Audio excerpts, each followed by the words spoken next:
20-second delay, and now we are actually live. So I don't know. I was just about to say, I don't know where our facilitator is, but she is Nicole. Hi, Nicole. Hey, and here comes Kim. Hi, you all. Hey, yay. You got your computer fixed? Nicole? Yeah, I'm hoping everything's going to work out. We had the technicians to come today. They came earlier.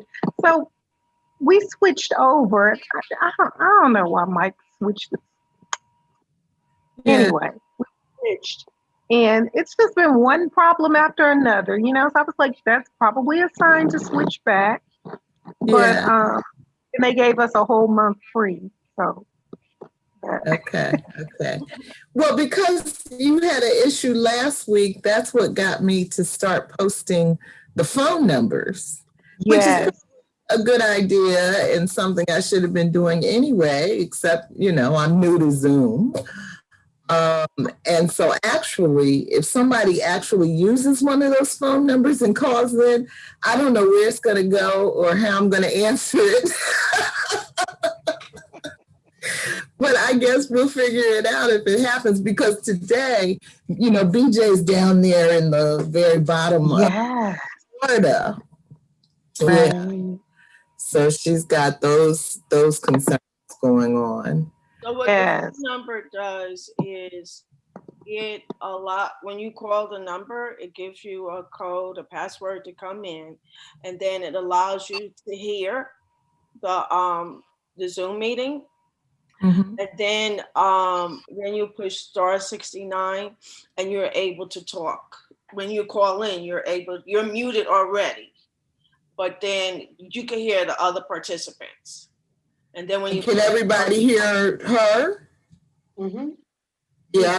Huh? Okay. Yeah, and then when you push *69 for the person who has called in, they had to push *69 if they want to say something, and then we will hear her. Okay. Uh-huh. Good. So, we have to test it out one day so I can get a little practice. Mm-hmm. So, we are at 6:04. So, and we are live and we are recording. So that piece is done. So Nicole, we might as well go ahead and get started. Let me see. She's not here. Normally I make her the co-host. But Karen, you know Zoom? I know a little bit of it. But if you want to make me a co-host, that's fine. Yeah. Here comes BJ. Good. I'm gonna make you the co-host. And the reason I'm doing that is because sometimes I have computer issues. Okay. And then I'm standing on the outside trying to figure out how to get back into the meeting. Right. Okay. If I knock on the door, all you have to do is let me in. Right. All right. Sounds good. BJ, you made it. I did, and it looks like a hurricane is at my gate. It's been terrible. Etta, they didn't talk about too much. Mm-hmm. But on Sunday for about an hour, I was reading Caste sitting in the bathroom because the trees were swaying way too much for my comfort. Oh. Hi, everybody. Hi. Yeah. Glad okay, before we get started, we're waiting for who? Leonie? Isn't Leonie? Yeah, she's not here yet. We're not waiting on anybody, though. But I thought Gio was a... No, Nicole is the facilitator tonight. Oh, I see. Okay, I read it wrong. Yeah. So. All right. Well, then let's get this party started. Yeah. Okay, guys. So Hang on, I'm over here because I was just prepared for my internet to give me problems. So I had my phone, the charger, my cell phone, and everything because I was like, oh no, I've got to have a backup plan. Okay, so I have everything on my phone. Okay, so okay, welcome everyone to the Global Black Feminist Reading Circle. I'm Nicole Wilson, facilitating tonight, rather, facilitating this discussion. We're going to start by kind of introducing ourselves. We are reading Isabel Wilkerson's Caste, The Origins of Our Discontents. And we'll be reading this text until our last day is December 22nd, 2020. So, all right. I'm coming from Houston. I'm joining from Houston, Texas, and happy to be here tonight. Michelle, would you introduce yourself? Hi, everybody. I am Michelle Odom in Brooklyn, New York, with my book, and I'm happy to be here. All right. Thank you so much, Michelle. Venita. Hi, Nicole. Hi, Karen. Hi, BJ. Hi. My name is Venita. I'm joining you from Cromwell, Connecticut. Welcome. All right. Thank you, Venita. Thank you, Michelle. All right. Karen, would you introduce yourself, please? Yes. I'm Karen Johnson, and I live in the red state of Utah. And here is my book. I love it, Karen. I love it. Okay, and then we'll go to BJ. And I'm not sure if I see Kim, but I think she might have had to step away, so we'll come back to her. But BJ, would you introduce yourself, please? I'm BJ P. Graham, and I'm ashamed of where I live, but it's Florida. Don't tell nobody.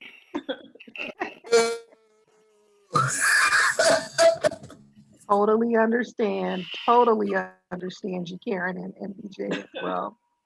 All right, so once Kim comes in, we will ask Kim to introduce herself and other folks who come on in to join us.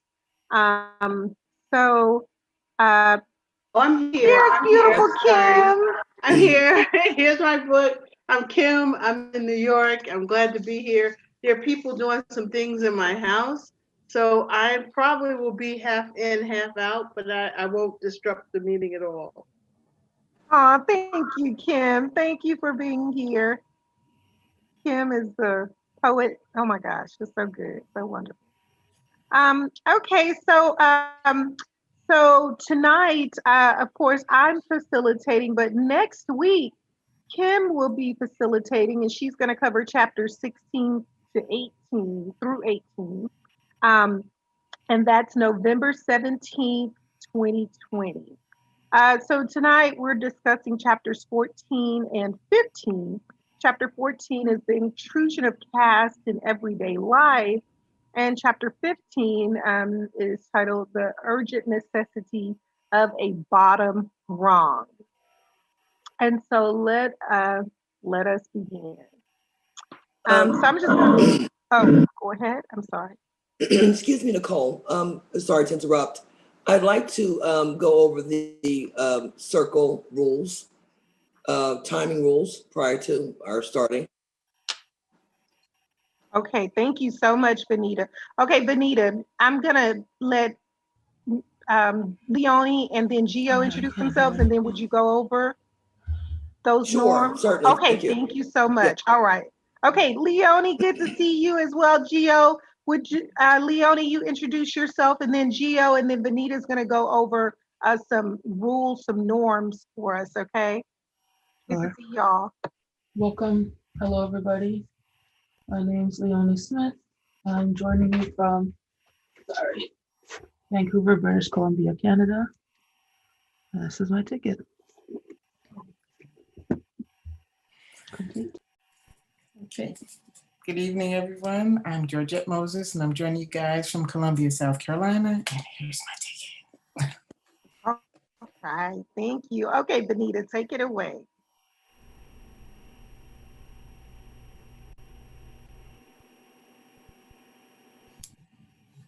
You're muted, Venita.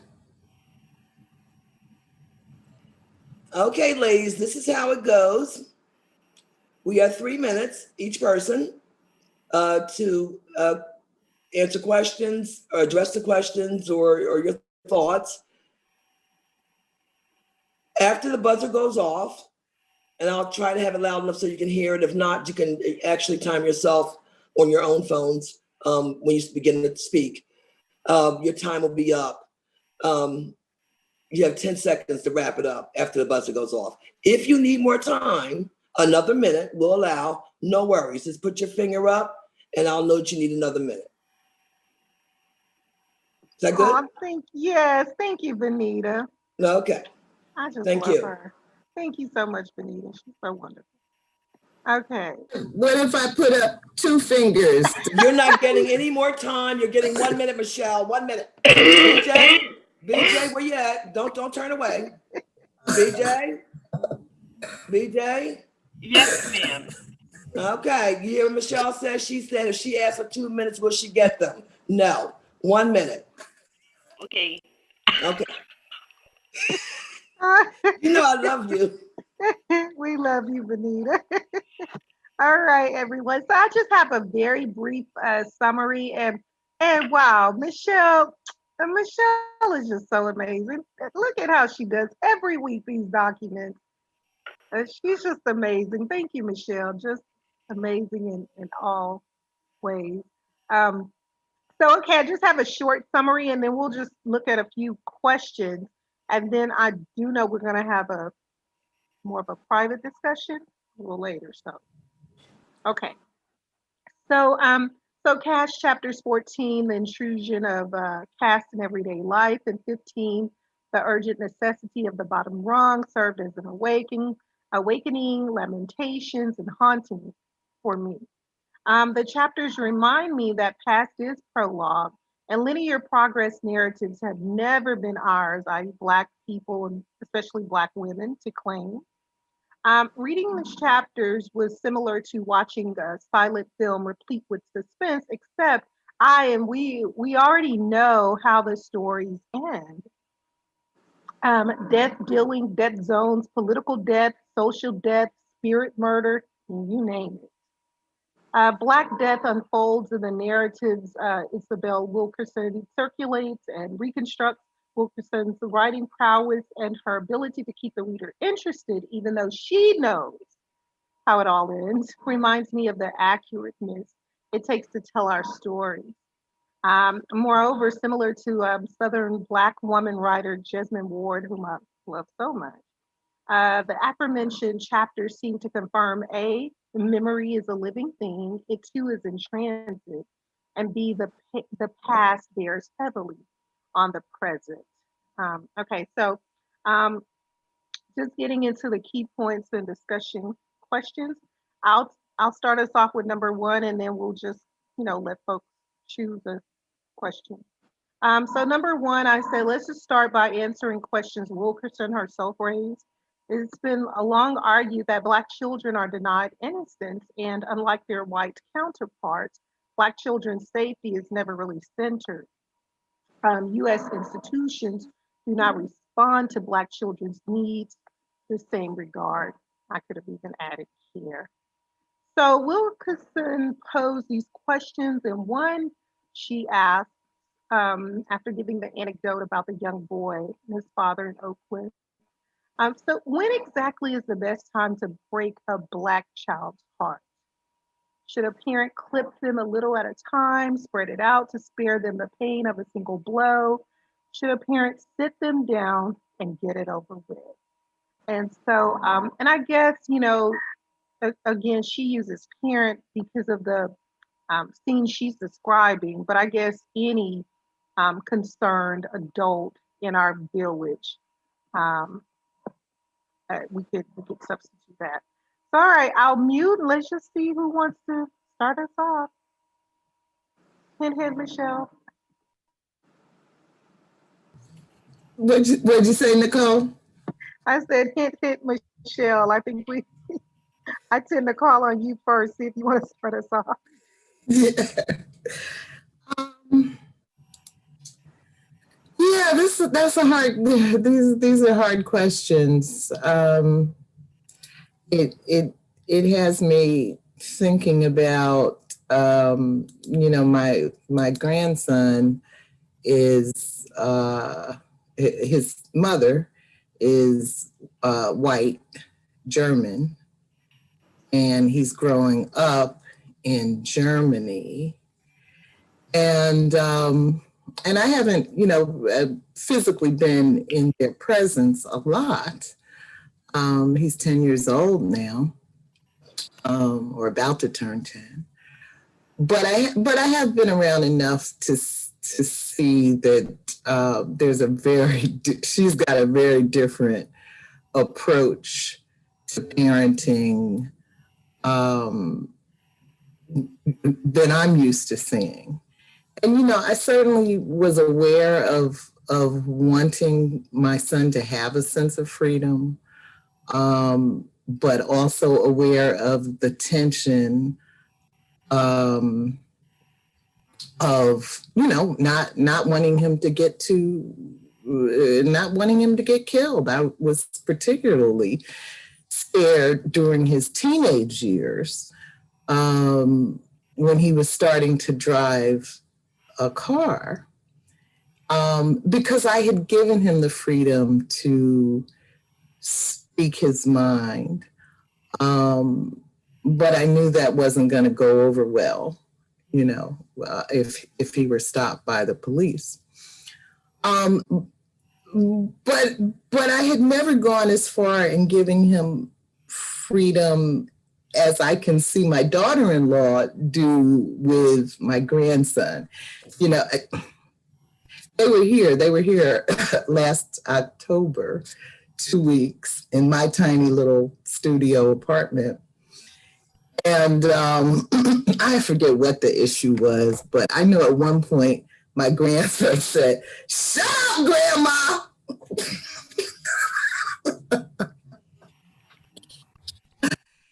And it didn't go well for him. His mother, they do that, and it's okay. So that kind of thing was never okay with my son. So he had a little bit of sense of how to work with an authority figure that I think he got from his relationship with me without us setting a time on the clock to have this conversation. We had little pieces of interaction, I would say. Thank you so much for sharing, Michelle. Anyone else? Wow. Okay, BJ. When I read this section, something that occurred to me that I hadn't thought about for a long time, because my only child is 45 years old, is the yearning that Black girls have toward adulthood. And I have always attributed that to wanting to have control over something, especially Black girls in the South, who were held to such strict standards of what was good and what was bad about Black girls. And I know that in my generation, we just wanted to be grown. We just wanted to be, to have some privilege of adulthood, to be able to have that control. And the thing that I kept thinking about is because Black parents had to hold their children in such close proximity to protect them, that they were always yearning to break free.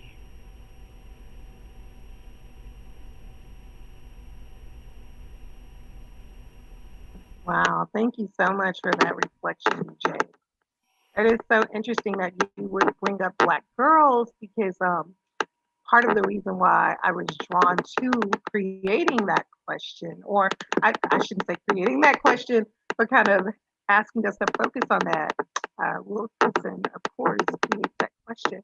But I'm researching like Black girlhood and childhood, critical childhood. I'm And sorry. so, Is anyone else hearing like a oh, knocking sound whenever I heard Nicole speaking? Because it's quite loud. oh, are you? Oh, I don't Yeah. know what. It's some kind of static that's being picked up. I think. I don't think it's from your house. I think it's in your system. So This is my computer. Okay, okay. Let's hope. Hopefully that's a little better. Let me know, Leonie, if you continue to hear that. okay. Are you still hearing it now? No. I think if yeah, it seems to have gone for now. Thank you. Okay, okay. So no, I was just saying that I do Black girlhood studies, and so there is this way that we continue to talk about the denial of childhood, really a denial of innocence for Black children. And so one of the farces that we, just have to call out and disrupt is when schools have moved to this notion of, talking about safety and that children um, need to be safe to learn. Well, that's never been the case for Black children, right? Really, we're talking about centering white children's comfort and safety. Um, and so it's so interesting for me that, we keep picking this up and, it continues to reveal itself uh, that our children are just, there's this way that they really do have to learn some things that we, sometimes want to protect them from. We just simply can't. And so, oh, I don't know what that was. Does it lost the recording, Michelle? Can you check? I'm not seeing a recording. Oh, Michelle's gone. Okay, she's back now. All right. So, would anyone else like to consider those questions? Okay, Gia. I do want to ask one more question for people to consider. And I was kind of put aback that Wilkerson used the example, which is, kind of like stereotypical kind of example, rather than instead of looking at the talk that Black girls have to endure. For instance, I think that this whole yearning to be free drives Black girls into an early sexuality. It drives them into being positioned to be um, sexually harassed by adult men. So I just want to say that. I was kind of twerked that um, she used kind of like a superficial kind of example, even though I did like the part about telling the white woman off. Okay. Okay. Okay. Yes, he did a good job telling the white woman off. But I just wanted to share that that question. It made me reflect that, I have two adult sons now. One is in the military. He has his family there in Italy right now. And the other one, he's a computer scientist. And I racked my brain to think of, did their father and I ever have that talk with them? And we never did.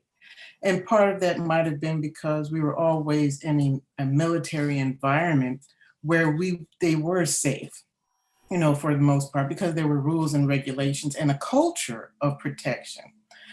And then I had to think about, well, when I was a kid, did anybody ever have that talk with me, you know, relating it to girls, you know, having to have that you know, that the death of a dream, you know, that you're not like everybody else who is in that upper caste, you know, that dominant caste.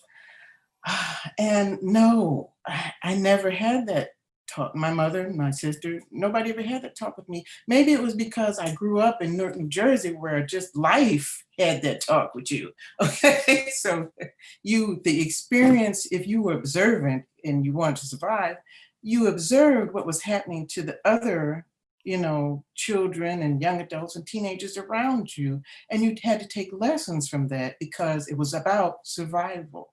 And I translated that into, you know, my military career and later civilian career, because you have to survive and you just internalize those small, those microaggressions, right? Those undercover assaults to your personhood. And just, I think if they had had that talk with me when I was a child, I wouldn't have been as strong as I was to stand up and know, well, that's bullshit, okay? And that's your problem. It's not my problem. And I'm going to find a way to overcome this.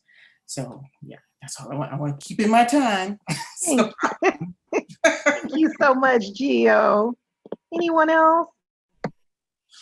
I think for me, did someone else come in? Karen. Oh, go ahead, Karen. Oh, no, go ahead, Kim. Oh, thank you. I think for me, I started talking to my daughter early on. I wanted it to be wrapped into how powerful we are. Like, I wanted her to know that we were at war, but that doesn't mean that we are not able to navigate this. And so I don't think she believed me. I think that the culture just kind of said, you know, I don't know. I just got the impression that at one point she started calling me Malcolm X because I think she took me being militant as that I was, you know, not in touch. And then one day when a white girl threatened her with a knife and the school wouldn't suspend the girl, then all of a sudden my daughter came to me and she was saying, I see what you mean. I just thought that you were just so, you know, over the top. And so even if you prepare them, they can reject it because it's an ugly truth. But at the same time, I just love what BJ was saying about how you got to keep your hand open a little bit. Otherwise, they just rebel and they run into this whole other direction. So it's like a walking a tightrope. You don't know what to do, and then it depends on the child too. But I think education is the best way to go, is to introduce a love of history to the child and not make it seem like it's definitely going to happen to them. Thanks so much, Kim. Karen? So piggybacking off of what Kim said, now I don't have any kids, but with my nieces over the years, and you know, I played a role not only auntie but also other mother. Okay, and so I argue that it is very important to find ways like education, raising their awareness about the state in which we live in this country, raising their awareness about history, Black history, so they could be proud, because they're getting inundated with so many negative images. We don't want them to internalize it, and this is something that I would always do. But also at the same time, raising their awareness about racism and racial oppression, so that when situations occur, that they have the tools to understand and know how to navigate these situations in their school, in the playground area, or what have you.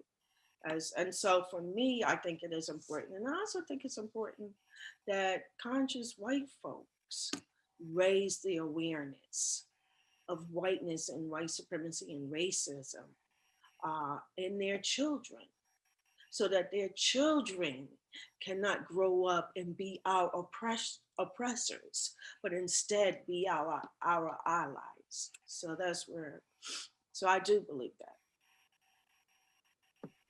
Oh, thank you for that, Karen. Absolutely. Right. Well, if there are no more takers, we'll just kind of open it up to see. Venita, did you want to weigh in, Venita? Or I know you're doing other things too, helping us out here. I think experience is the best teacher. However, with my two sons, one is 43 and the other just turned 33 a couple weeks ago. We talked about Black history a lot from the time they were small, age appropriate, books, how fabulous we are in every way, and also the other parts of history, the civil rights movement. So I started when they were very young, and they did have bad experiences because we live around 99.9% Caucasians, but I always told them it's the way you handle it, usually is the way it turns out. So, and they have experienced racism. And I remember Clint's first experience because I was also to the Matrix mother. But his first experience in the 3rd grade, I used to take him to school every morning, pick him up every day. And he came to me one day and he says, "Mom, guess what?" I said, "Yes, Clint, this is my talker, my extroverted one." And that's the one who's 33. I was asked to be a bus monitor. And I went, "Okay, Clint, that's fantastic, but you have to ride the bus to be a monitor. So what are we going to do?" So Clint, he kind of mulled over. He said, "Well, maybe I could do it for a week." I said, "Well, from what I see here, the responsibility is for 30 days. So in other words, he wanted to do it for a week and have me continue to pick him up like I always do and drop him off." So I said, "Well, if you're going to take on the responsibility, it's 30 days. This is what it says. So this is the response." He said, "Well, I think I'll do it." I said, "Well, fantastic." Well, long and behold, he just, it started out, the first day was fine. The second day, he came home. I'm standing over watching him off the bus. He says, "Mom, guess what happened today? You wouldn't believe this." I said, "What, Clint?" He's very animated. I asked the little boy to sit down in his seat because everyone has to be seated prior to the bus, driver before she takes off. He looked at me and told me that he didn't have to listen to niggas. That is 3rd grade on the bus. So I said, "Wow, all right. So what was the reaction of all the children around you?" He said, they looked at him like he was crazy. And I said, "Well, what did you say?" "Well, I told him that I've been Black for a long time." Because he equated that, knew that word because we talked about that word. "And I don't foresee it changing. So sit down and be quiet." I said, "Well, all right. Okay, so you had him check?" He said, "Yes. But how dare him?" I said, he was out of pocket about that, Clint. You know what I'm saying? That's about what we talked about. And so it was those kind of things. So, it's just when you make them, when they know that they're fabulous in every way, and you talk about racism and all the history of Black folks, they do tend to handle it differently. But you got to start small. You can't really, I don't think you can wait till they're 14 years old and say, "Bam, let's have that talk." Because of course the racism they face, some of it will get uglier and uglier as they get older. But I just want to share a little story with you. And that's, there's no manual for parenting. I really didn't know. I'm learning when they were little, but I just, I knew who I was. So it wasn't, really difficult for me to explain to them who they were and how proud they should be of who they are. And they would face people that didn't particularly feel that way, namely white folk. Because if they're all white folks, what are you going to say? Oh, thank you so much, Venita. I have a comment after hearing Venita's story. And it occurs to me, most of you already know that back in 1960 something, I integrated the high school in West Palm, the white high school in West Palm Beach. I was the only student for 3 years of black student for 3 years. They continued to fight not to desegregate the schools in Palm Beach County. But in any case, so I had a lot of talks, you know, the NAACP president, this people and the other people, and all summer before I entered, and I was quite offended by some of the things that people were telling me that I should do and should not do. But I just want to say that this points out, and that experience pointed out for me, because my sense, I mean, my mother, every morning, the breakfast was about, and don't forget, don't run your mouth, and don't forget, you know, when, I mean, I was in the friggin' ninth grade. But I think what it points out when we do this to our children, that we send the message to them that they bear the burden. And that is just such, that is the robbery, that is the theft, as well as when Wilkerson talks about stealing the innocence of children. I think that is the theft. That not because we tell children about the reality of racism and white supremacy in this country, but that we also tell them they bear the burden. And nobody has to talk to tell you when you don't bear the burden. You have to figure that out all by yourself. Wow. Thank you for that, BJ. That's powerful. Woo. Right. Thank you. Well, I just want to, let's see, maybe we could just call on someone to choose a number to take. I'm sorry, I just wanted to say one thing in terms of Okay, yeah. BJ's comment. We all bear the burden. So if you're parenting, if you're living as a person of color in this country, you all bear the burden. And so I think that's the hard part is I don't quite know how to get around that. Is there an option? Are you intentionally, is your camera muted, your video? Yeah, I have it off for a second. Okay. There it is. So I'm sorry, it should be on when I'm speaking. I apologize. So I'm just wondering, is there some way to do it differently? Because your question, your comment, BJ, just has me thinking here that a part of being in this culture is that the oppressed bear the burden. So I don't know how to do it differently, because if there's a suggestion, I think that's something to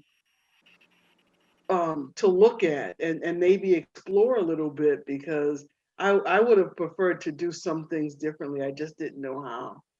Mm-hmm. May I respond to Kim? Kim, by bearing the burden, I'm simply saying, and that is one of the fundamentals of what Wilkerson is teaching us about the caste system, that these people benefit, but they take no responsibility because they think they are entitled. So they would never think. And then we have to turn around and teach our children how to behave in their shit, excuse me, in their. Mm-hmm, mm-hmm. So otherwise our children will drown. Mm-hmm. Um, Oh, thanks for that. Thanks for that. there are lots of ways in which um, to do it. I think but bottom line, it is what we are doing. I just remember being involved with the Sankofa International Academy, and it was an independent Black school. And the philosophy is that we were going to keep our children isolated from white voices as long as possible.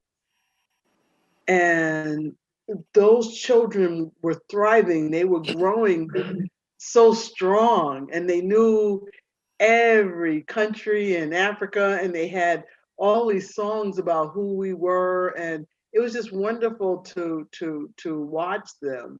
And I guess I'm wondering if there are options that we all need to look at in our 500-year plan that kind of says, this is how we can start to protect our children from this theft. I just love how you put things, BJ. They just crystallize in my head. Thank you. Thank you. I've had many more years than you to think about these things. I mean, my daughter grew up in Brookline, Massachusetts, which is a double whammy for the caste system. Not only was she carrying the burden around race, she was also carrying the burden around being a non-Jew.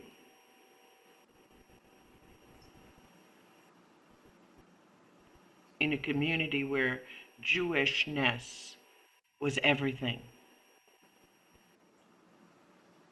I mean, even some of the white kids, the white Italians and the white Irish and the white Greeks, they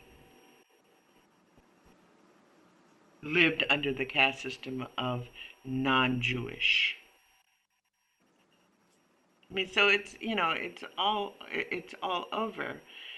But one of the things that, and I defy, and Michelle will tell you, I defy anybody, even though I have no denomination or religion or any of that, that I helped my daughter carry the burden through the Black church. And she also attended, along with her 3 children, an independent Afrocentric early school program, because that's how I saw salvation for her in that system. Yeah, I love that language, salvation. Wow. That is beautiful and powerful, and really, just expansive, um, to use that terminology. Thank you so much, BJ. Wow. The lessons tonight. This is powerful. Okay, well, Leonie, I'm going to call on you. I'm going to ask you, will you take or will you look at a number, any one of those questions that I put out there? We've not shifted to chapter 15 yet, but if you want to, would you take one and just read it, and then we'll see who wants to respond? I'll read the second one. Okay. In her book Ghost in the Schoolyard, writer Eve Ewing writes about the grief that accompanies the loss or theft of Black students and parents' institutions. Jessamine Ward, Colson Whitehead, and a slew of writers whose work engages critical childhoods speak overtly and covertly of the corpses among us. That is, their works discuss apparitions, those overlooked and under-examined dead Black children who haunt the oppressor and the complicit. Keeping this in mind, please share your reaction to Tamar Rice showing up in the text. How did you process Wilkerson's decision? Do you agree that the ghosts of Trayvon Martin, Mike Brown, Tamir Rice, and other young Blacks lost to extrajudicial violence haunt America and American institutions? Why not? How might we expand our analysis around children lost to state-sanctioned violence to include the African diaspora? What is important for us to say? Why is it important for us to say their names too?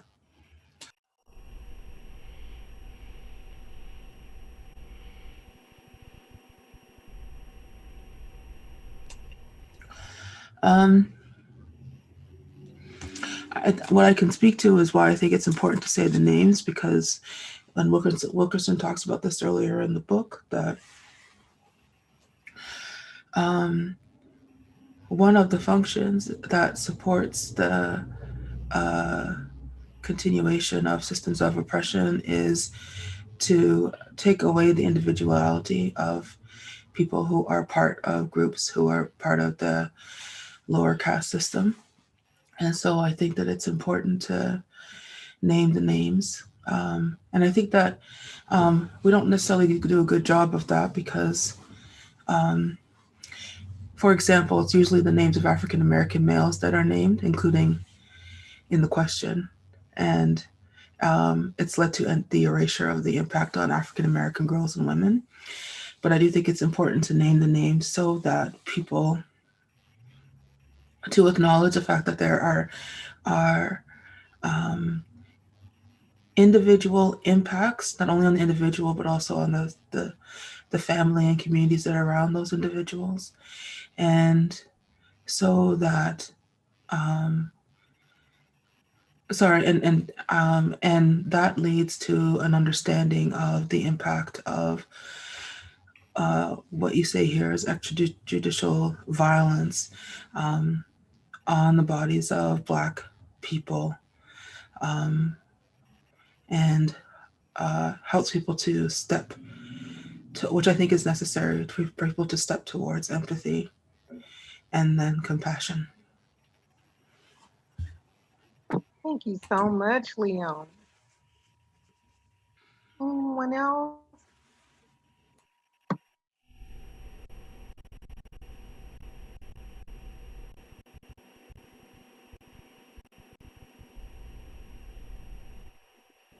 I just want to say, Nicole, I'm glad you brought in. Can you all hear me? I'm getting this message. My internet is unstable, so I'm probably about to get cut off again. But just thank you, Nicole, for bringing in the feminist perspective. I think, just like this, the strength of this book is not its class analysis. It's also not a feminist analysis. But I don't think any one book does it all. So that's not a criticism. It's just an observation. So I'm glad you took us there. But yeah, I don't even know what I want to say about this question.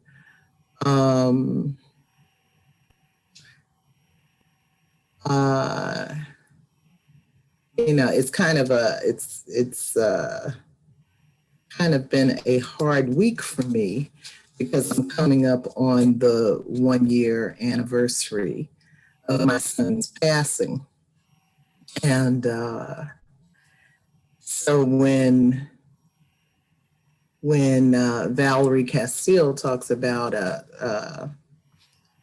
fucked up mothers club, I'm not in that club, but I'm in another fucked up mothers club, and that seems to be the thing, that there are any number of clubs related to mothers, Black mothers, who have offspring who have just experienced things that young people should not be experiencing.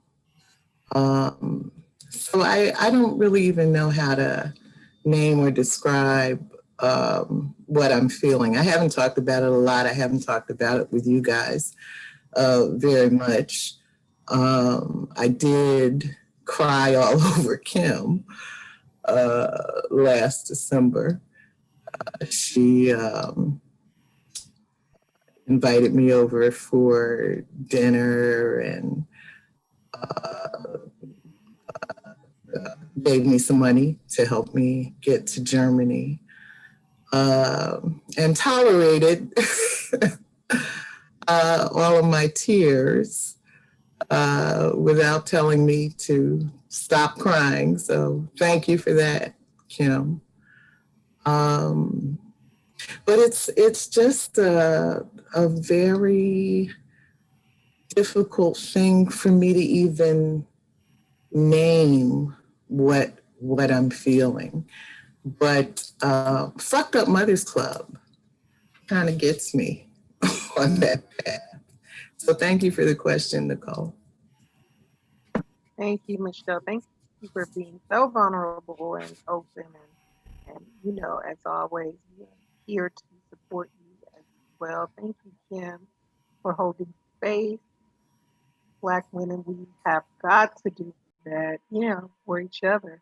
So thank you as well. All right. Anyone else? I just wanted to say, Michelle, you're welcome. I wish we weren't in COVID because we would all figure out ways to support you even more. And maybe we can still figure out ways to support you. Absolutely. Professor Karen? So with regards to this question you asked, do you agree that the ghosts of Trayvon Martin, Mike Brown, Tamir Rice, and other young Blacks, etc., do their violence haunt America and American institutions? And I will have to argue that this nation has blood on its hands. From the genocide of the indigenous peoples to the enslavement, the Holocaust of enslavement, that Karinga uses that term, of African people. So it is this ongoing perpetuation of violence, and this perpetuation of violence of targeted oppressed people haunts America, and America has blood on its hands because of it. And so when we say their names, that is something that does happen when we remember memorials, when we remember the 9/11. There's a space where people call out names. When you go to Washington, D.C., around the monuments, be it the Vietnam monuments or wherever, or even in D.C., there's an African-American Museum for Civil War, but there's also monuments, and it lists the names of Black soldiers for that African-American Civil War monument.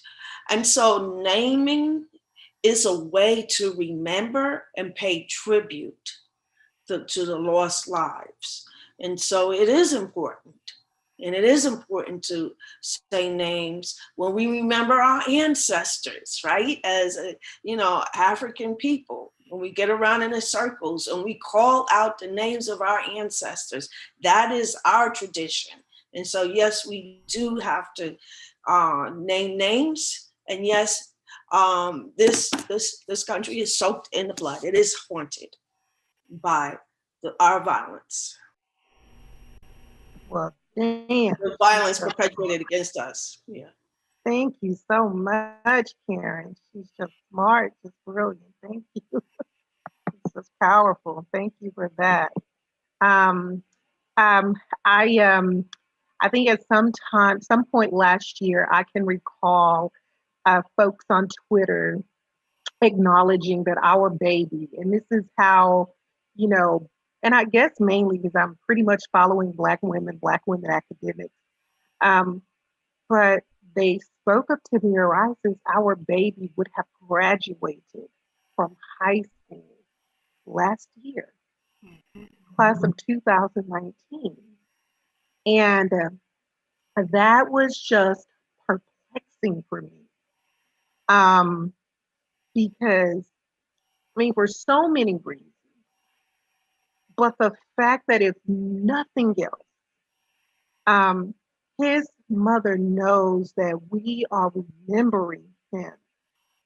We are, we're not going to let, his memory die. And it's a collective memory and building a collective consciousness around the fact that his death and these other deaths are, we need to call it what it is. It's state-sanctioned violence. extrajudicial violence. And so I just did not expect him to show up. And when he did, I've got to be honest, y'all. I had a moment. I had to weep. I put the book down. Well, let me say, when my putting the book down, I have a digital copy, so I walk away from it online. But I had that moment, and it's that moment that Congresswoman Sheila Jackson Lee, who is a longtime Congresswoman here in Houston, Texas, but the 18th district, which she represents, of course, a lot of poor and working class folks. But like she said about George Floyd, she said, and when he called out to his mama, that was all of us. And so I'm tired. It's two things for me. I'm tired of these senseless, killings, the extrajudicial murders. I'm tired of that. And I'm also tired of the fact that we cannot rally the same support for Black women and Black trans women that we do for Black men. And so these traditional readings of Black men's deaths by police or death by vigilantes, as Ahmaud Arbery and even who's our other baby that I'm thinking about, Trayvon, right? These wannabe damn cops, or these cops who weren't, couldn't pass a test and you've been sidelined and whatever. But I want Black women and girls to get that kind of consideration. We should be raising our voices. And I don't know. I'm still, grappling with the fact that so many of these Black women are dying in their own homes, and it's just what a quandary. Because if we think about the symbolism of femininity in the domestic sphere, and then Black women being killed in their own homes in this private domestic sphere, it's too much. It's just too much. And so anyway, those were my thoughts, and I'm going to yield. If anyone else wants to speak, or we can move on to. I hit the thing. It said raise hand. One of the things that has haunted me for the past, I would say, 10 years, and I have only myself to blame, because for over 30 years I've been hearing your stories and my stories, as a way of life. But one of the things that has occurred to me while especially Nicole, when Nicole was talking and what Leonie was saying, how do we, we keep asking this question, how do we essentially protect our children? And you protect people in clusters. You don't protect them by exposing them to a wider space than you can control. And I am wondering to what extent we have exposed our children through a process of asking them to be part of the great American experiment called desegregation.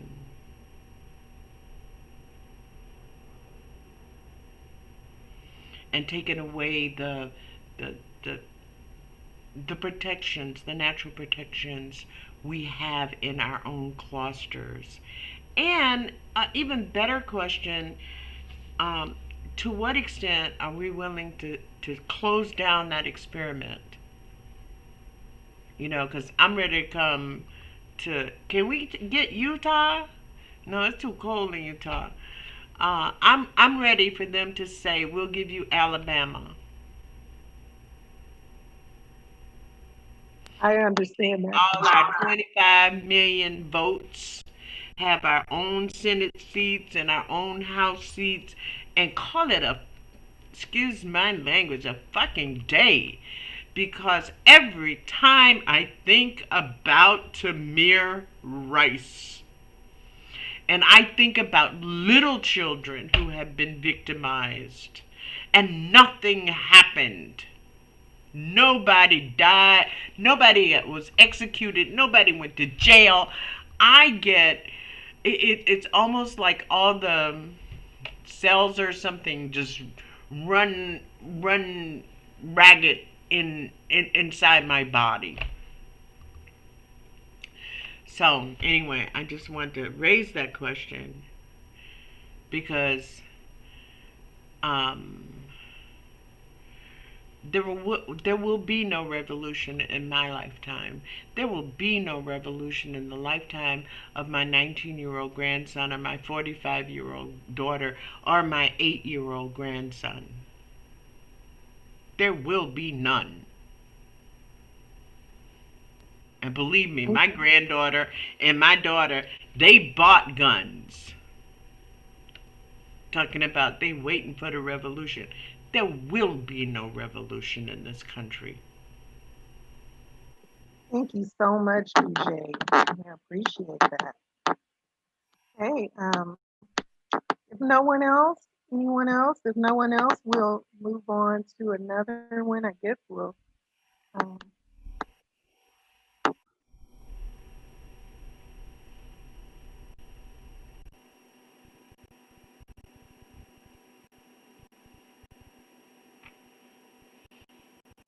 You're muted, Nicole. Oh, I'm sorry, guys. I was saying thank you, Kim, for the comment. And Gio, I was just going to ask you if no one else wants to speak to that one, we could move on. You could just choose any number, Gio, and I know at some point, I guess, about 10 more minutes, and then we're going to go ahead and, is that what we're doing, Michelle? Go off early? Okay. All right. So, yes, Gio, thank you so much in advance. Okay. Well, let's move on over to chapter 15, although all your questions are wonderful, Nicole, as usual. So chapter 5, question number 5, chapter 15, begins with Wilkerson sharing that lower caste success is the greatest threat to a caste system. This reminds me of Sylvia Wynter's constant reminder that ethnocentric man shapes the stories we tell and have been privy to. Wynter reminds us that liberation is also an intellectual struggle. Still, Wilkerson's return to the archives is a return to grief, disbelief, and beauty. The archive speaks, and it behooves us all to listen. What narrative resonates with you and why?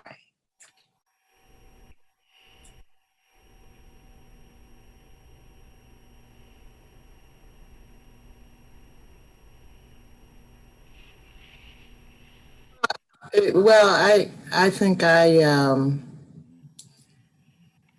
going to use a thought that's actually related to question 4 to answer question 5. And it's related to question 4 where Nicole describes Wilkerson's, I think you're talking about the encounter she had at the airport where the DEA agents held her up, and Nicole characterizes that as a bullshit detainment, and what I read as timid response. And so as I was doing the editing today, Nicole, my reaction to that I think fits in as well with question 5, in terms of which narrative resonates with you and why. I think that story it resonated with me as an act of survival. And, and I mean, she says in chapter 15, she was raised middle class. It is what it is. And, we can really only be, who we are. I happen to have the experience of moving in and out of different classes and different worlds. But I think most people don't. They are what they are. And so I can imagine that, that if the DEA agents had stopped me and I had said, what the hell is this? Fuck you. And I can see them wrestling me to the ground, putting the handcuffs on my back, hog tying me. And I'm Isabel Wilkerson, and I would be writing this lovely book to you from my prison cell next to Maria,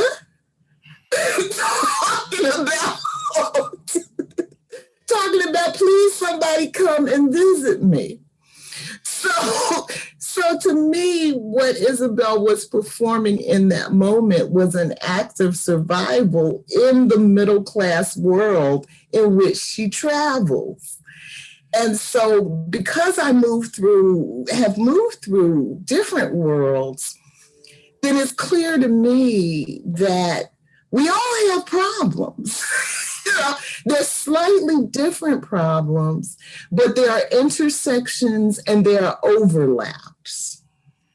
And that, to me, to the extent that we can focus more on what we have in common than how we differ, then we can move closer to that elusive unity that we're always saying we need. So yeah, that was an act of survival, and survival doesn't look brave. Venita and I always talk about how we would not have made good slaves, but I don't believe I could have made it off the slave ship. I probably would have not made it to the slave ship because my mouth would have gotten me shot on the spot. And I'm okay with that. I'm okay with the thought that the white parents of the future would be telling little Johnny and Sally, there used to be these people with black skin. Let's go to the museum. We have some stuff. But I'm grateful to the ancestors who were able to see another way. Thank you so much, Michelle. Michelle, that was, oh my gosh, you're wonderful. I just will comment quickly on that. Can I just say one thing before you comment? Oh, okay, go ahead, Kim. Michelle, I just can't see you in jail calling us talking about city use of books. I just can't. Talk about print the chat from the Zoom meeting. I don't think you would make a good listener, Michelle. I would like, please bring me some notepads and pens. I was gonna say that, Michelle, you would have everybody reading in there too. So, but she wouldn't. Let me tell you why she wouldn't. That's why we've been friends all our life. Because Venita will come along and say, Michelle, be quiet and come on. Okay? Come on, put the books down, shut your face up, let's go. So no, she's not gonna go. Michelle was, girl, she can hurt somebody. No, she would talk you to your death. Michelle. Michelle talking, no, I wouldn't have known, that would never happen. Michelle and I left out the other night and we have so much fun together. And that's why Michelle, I'm the one that's a fighter. Michelle be back there throwing a book at somebody. You know what I'm saying? That kind of crazy, But no, it's a lot. Yeah. It's a lot. We would not have made good slaves. I would have never got to the ship. That's why I'm glad it's worth this time, because I would not have been that person. I feel you, Venita. Yeah. Yeah. Nicole, you were gonna say something? I'm sorry. Well, no problem. Y'all are bringing so much joy. So much joy here. No, I feel I kept processing that scene, and and I have y'all. I'm 42 now. 43 is quickly approaching. It is what it is. I am who I am, and what's gonna be gonna be. I'm just telling you. And so, I was when I went away to college. It was the first time I got away from, my social class of origin, and I was around surrounded by all these middle class and upper middle class kids, and start. I didn't even have the language to understand that they have this kind of social and cultural capital. That at that time I felt like I didn't necessarily have, but I realized I do. It's just different, as you were saying too, Michelle. But one thing that I love about working class Black women is that where you pitch that tent is where that circus, where the circus gonna go down right there. And so I have grown to where at one time in my life there was so much shame around my class of origin, and now I embrace it, and it's why my research. I'm also looking at working class Black women academics, um, because I'm reading that like, okay, and when you gonna cut up? Because Gwendolyn Pugh, whose book I referenced, Check It While You Wreck It, she talks about the wreck and the public sphere and how working class Black, and like she said, and these Black women, working class, we can act a nigga bitch fit. And boo, I can do that really well. So I imagine myself with that DEA agent. And it's for me to, I would have been bringing attention to what he's doing. So I would have been questioning. So let me get this straight, loud and all. I was chef. So let me get this straight. So you're actually detaining me. So you actually think, and so I would have been doing that. And then I have to be honest as well, Michelle. And that's why I believe I have probably, you know, not God nor folks reconsidered promoting me here and there. I'm what I'm trying to say is that I did not learn that skill. And it has cost me in some ways. And that's fine too. It's all good. But it has also kept me, and I do think in terms of a bravery, because I think too, the best that I could give in my, it's this is no, I've not done any extensive research on it, but I think what happens is sometimes we don't have anything else to lose. So the last thing you're gonna take from me is my dignity. Nah, because and I have had to. I'm trying to, y'all, still, and I'm in my 40s here, reconcile with my middle class friends and upper middle class Black women who I have befriended. I am still trying to reconcile because to me, I'm like, y'all do any damn thing for a crumb. It's like it's almost like you're so scared to lose something. But I guess I feel that way because working class people, we always losing something.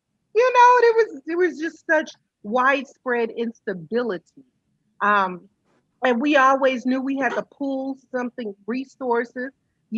Somebody's lights weren't. I remember times my family members or friends whose neighbors didn't have electricity. We would run the extension cords from one home to, we had to make do. We were making do. And so, anyway, so I thank you for that, Michelle. But I have to be honest, you guys. When I was reading that, I'm like, come on now, Wilkerson. Give them something now. So, all right, I'm going to mute and let other folks. Well, actually, it happened to me in North Carolina. And I had to become that bougie Northern Negro on her with the quickness. I went down to my grandmother's layout. There was Jack the Ripper in front of me, American Eagle. I was only down there to plan her funeral because she like, Southern people, they like all that hoopla. So I was going to be in and out, Got to the airport, there was a white man in front of me, looked like Grizzly Adams. The one behind me looked like Jack the Ripper. There was no one in line but a whole bunch of white folk. No, this is on the real. Whole bunch of white folks, and they pulled me out the line for a curling wand. Now, I only had a carry-on because I wasn't trying to stay in the southern states. Don't feel it. I was going to the Undertaker church, the Planet, bam, in and out. She wanted a 5-day thing. She added in 2. We was done. Okay. Stopped me, pulled me out the line. They frisked me, and I had on a t-shirt, spaghetti strap, with a pair of jeans. You couldn't fit nothing in those jeans but my big bunkie. And a pair of sandals. Okay. Open-toe sandals. So nothing was, hidden. They went up and down with the wine with their white gloves and, well, ma'am, what's in this bag? And ma'am, this and ma'am, that. They made me miss my flight. I act like, yes, made me miss my flight. In Durham, North Carolina. Was it Durham, Raleigh, Durham? Then after they made me miss my flight, and I'm ready to come back home. I'm throwing her down, Chapel Hill, I'm out. Maybe miss my flight. I told him, you know what you're gonna do? You better go get your manager, because I'm about get the police, get them too, because you're gonna need all of Raleigh Durham's finest, because I'm about ready to act crazy. Okay. Then after they miss my flight, they gonna suggest to me, well, we can set you up for the evening, set me up. And they said Mo in the hotel. And and so then the Northern bougie Negro had to come out. I said, motel. I lit that airport up, motel. Do I look like motel material to you? So, needless to say, it was not a pretty scene. I was so insulted because I'm telling you, it was nothing but racism. It was profiling. It was just out and out profiling. It had nothing to do with nothing, and I'm like you, I have my pride. You're not taking that from me. And then I had to tell the people that were frisking me, if you touch me one more time, a spaghetti strap, I said, touch me again. They had their white gloves on. Then I had a bag that was white, that was tied up. He said, what's in there, ma'am? It was my dirty underwear. I said, open it. He said, no, would you just cooperate? I said, no, you open it. You open that bag. It was just, but once again, we always have to be, they want to humiliate us. BJ, don't laugh. I'm telling you, girl, and I'm a cool, Michelle, I'm falling over, Venita. I'm falling out. And they stand up there, and men stand up there, 2 black men, a black woman and a white man. The white man was their manager, of course. They're going to humiliate the black woman. But guess what? We was going down today. And I told them, if you didn't get me on a flight, and then of course they all had to draw. Well, ma'am, I said, if you say ma'am to me, what? Say ma'am again. Say it one more time. It was just like, but no, the point is, they humiliate us any way they can at their own whim, and we're supposed to stand there and take it. I'm not going down like that, okay? It was just, and I'm just over it. I'm so over that. Just assuming that it's okay, and I had nothing to lose. I'm ready to go to jail. And I'm claustrophobic, but I was mad that day. I was ready to do my time. I'm like, and meanwhile, you think it to yourself, now if they really take me to jail, I'm about to kill myself. You know what I'm saying? I don't even close the bathroom door when I go to the bathroom all the way because I'm claustrophobic, But I just had to give those girls a little laugh because y'all was getting kind of heavy over there. And I can't do no heavy.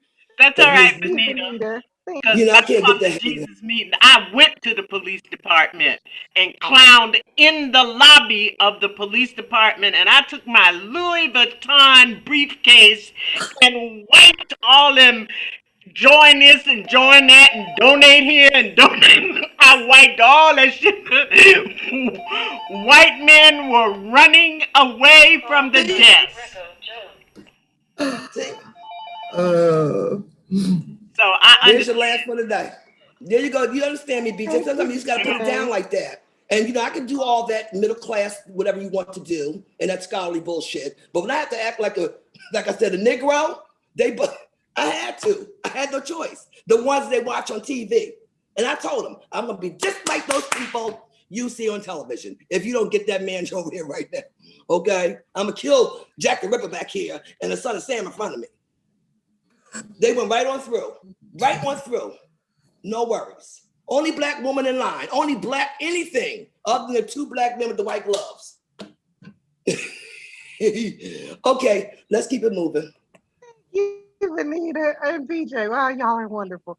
Anyone else before we close out and go to? But I just want to say that each one of us, because of that talk that we talked about from the very beginning, have acquired certain kinds of intuitiveness Yes. about how to survive and protect ourselves. Um, and it is because there were lessons taught even on the ship in terms of consequences. Lessons taught, we taught each other, even though we couldn't talk with each other.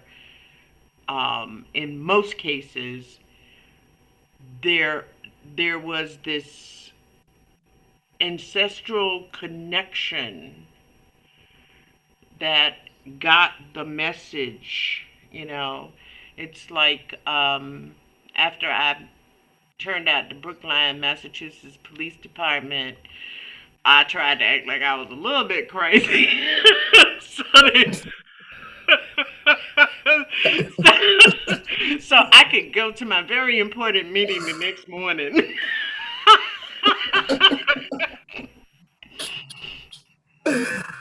Uh-huh. And I think Wilkerson acknowledges this. So she doesn't put a lot of weight and confusion in her inquiry on this on these things that we have to tell our children. Because I feel like I have not survived all of the murders under cover of law and the grief that it brings. I just feel like I'm still carrying the load.